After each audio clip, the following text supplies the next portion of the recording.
You have about 3 minutes. Not 30. That was your grandparents' house. A 400 detector does not buy you a fourth minute. It tells you the same thing a 15-1 does on a nicer screen. Number 1 is free, takes 2 seconds a night, and is the most tested item on this list. 20 tricks. Every one of them is about what happens after the alarm sounds. Say the important part first, because the rest of this only makes sense on top of it. You need working smoke alarms. Nothing on this list replaces them. Alarms are the single measure with the clearest evidence behind it. And a house without them is a house relying on somebody waking up to smoke, which is the one thing smoke prevents. What this list argues with is the price. A smart detector does the same physical job as a cheap one. It notices particles in the air and makes a noise. What it adds is a phone notification, a nicer app, and a longer warranty. What it does not add is time.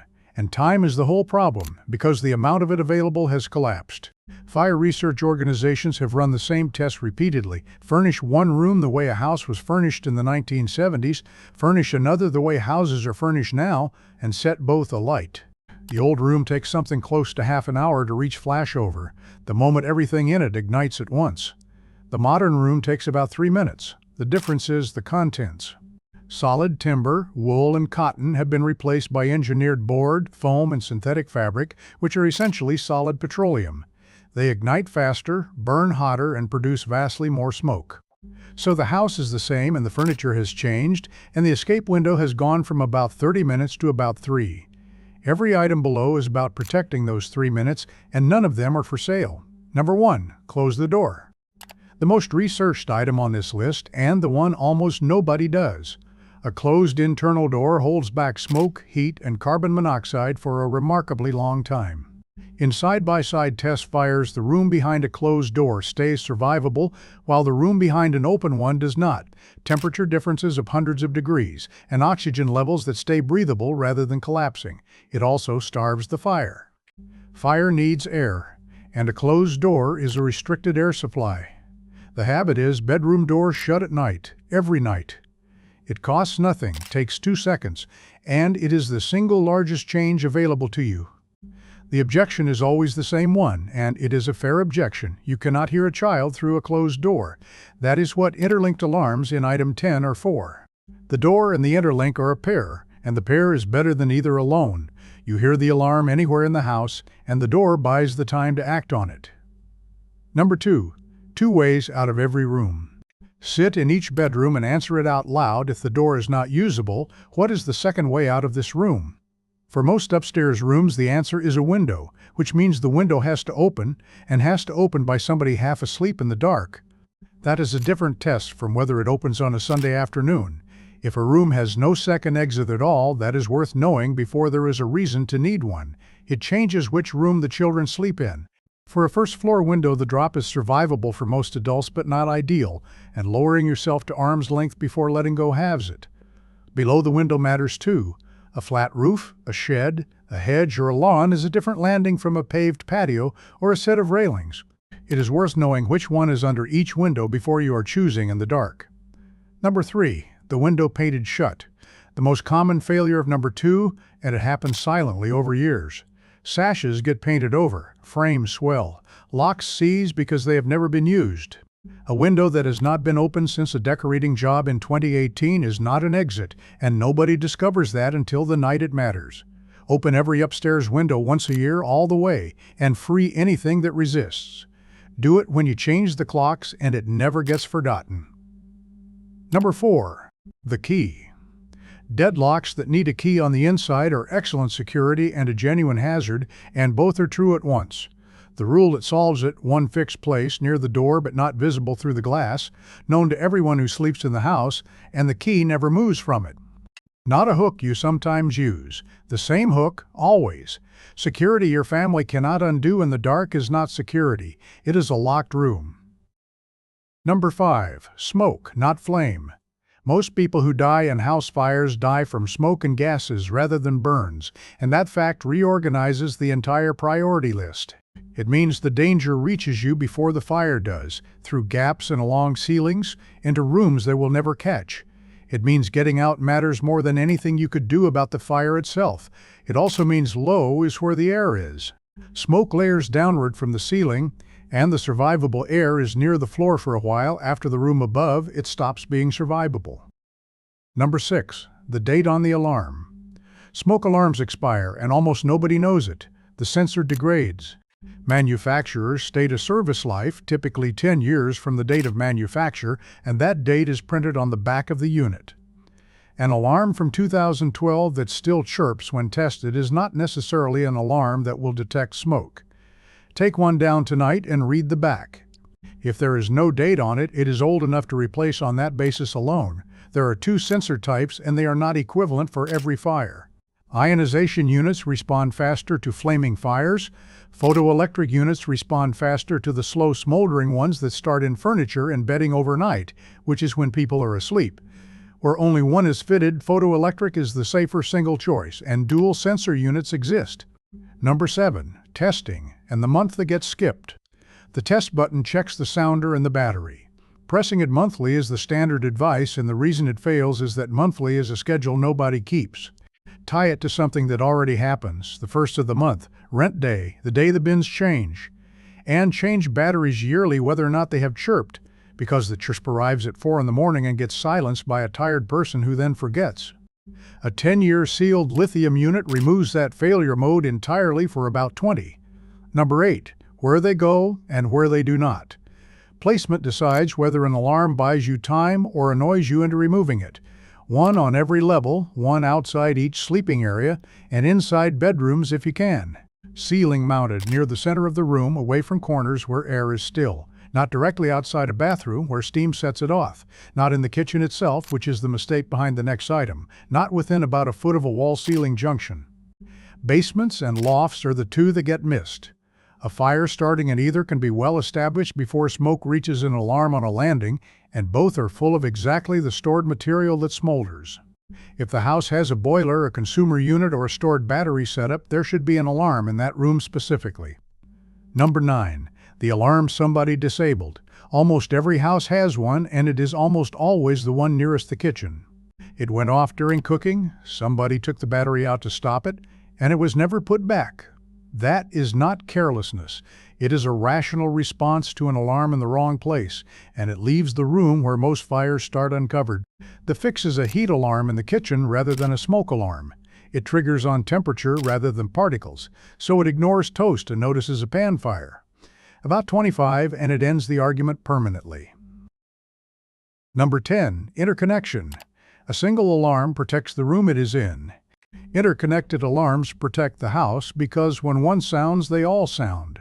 This is the difference between a detector going off in a kitchen at 2 in the morning and nobody upstairs hearing it, and every alarm in the house going off at once. On the collapsed 3-minute timeline, that gap is most of your margin. Wireless interlinked alarms have made this cheap and require no wiring at all. If you are replacing alarms anyway, replace them with interlinked ones. When you fit them, test the link rather than the units. Press the button on the alarm furthest from the bedrooms and walk upstairs while it sounds. That tells you what you will actually hear at 3 in the morning through a closed door, which is the number that matters and is not the number on the box. Number 11. Carbon monoxide is a different alarm. Smoke alarms do not detect carbon monoxide, and carbon monoxide alarms do not detect smoke. They are separate devices for separate problems, and one does not substitute for the other. Carbon monoxide has no smell, no color, and no taste, and the early symptoms read exactly like flu or tiredness. It comes from anything that burns fuel: a boiler, a gas fire, a wood stove, a generator, a barbecue brought indoors. One alarm near the sleeping area and one near the appliance. They expire too, usually sooner than smoke alarms. Number 12. The route you can do in the dark. An escape route you have only ever seen in daylight is not a route you have. Smoke removes vision entirely, and a familiar landing becomes unrecognizable. What survives is muscle memory. How many steps to the stairs, which way the handle turns, whether the stair rail runs out before the bottom. Walk at once with your eyes closed from each bedroom. It takes 5 minutes, and it is the only rehearsal on this list that costs nothing but the awkwardness of doing it. Do the same walk low on hands and knees at least once. It is a completely different route at that height. Furniture is in different places, door handles are above you, and the distance feels twice as long. That is the version you would actually be doing. Number 13. The meeting point. Name a specific place outside, a lamppost, a gate, a neighbor's drive, and make sure everybody knows it. The reason is grim and worth stating. People re-enter burning houses looking for family members who are already outside. A meeting point is the mechanism that stops that, and it only works if it was agreed before. It should be far enough from the house to be safe and close enough to reach without crossing a road. Agree what happens if somebody is not there as well. The answer is that you tell the fire service where you last saw them and you do not go looking yourself. They have breathing apparatus, thermal cameras, and training, and every one of those is the difference between a rescue and a second casualty. Number 14. The drill. The one everybody skips because it feels theatrical. Do it once, in the evening, with the family.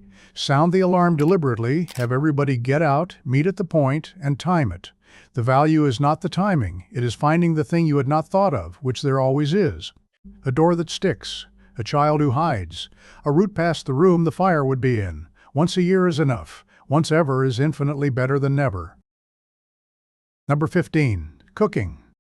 Cooking is consistently the leading cause of home fires, and the mechanism is almost always the same, something on a hob, unattended. The rule is simply not leaving a pan on heat and leaving the room, not for a phone call, not for a doorbell. If you must go, take the pan off the heat, which takes 2 seconds, and a pan fire is never dealt with water. Water on burning oil produces a fireball. It flashes to steam under the oil and throws it upward. A lid or a fire blanket, heat off and leave it alone. Number 16. The fire blanket. About 15, and the single most useful thing to own in a kitchen because it addresses the most likely fire you will ever have. An extinguisher is harder than it looks under stress, needs servicing, and tempts people into fighting fires they should be leaving. A blanket on a hook by the door is intuitive, needs nothing, and does not expire. Buy it for the pan fire, and hang it where you can reach it without crossing the cooker. Number 17. The dryer. A lint trap cleared after every load, and a vent duct cleared once a year. Lint is essentially tinder, and dryers produce heat. A restricted duct means the machine runs hotter and longer, which is the exact combination. Flexible foil ducting crushed behind a machine is the usual culprit.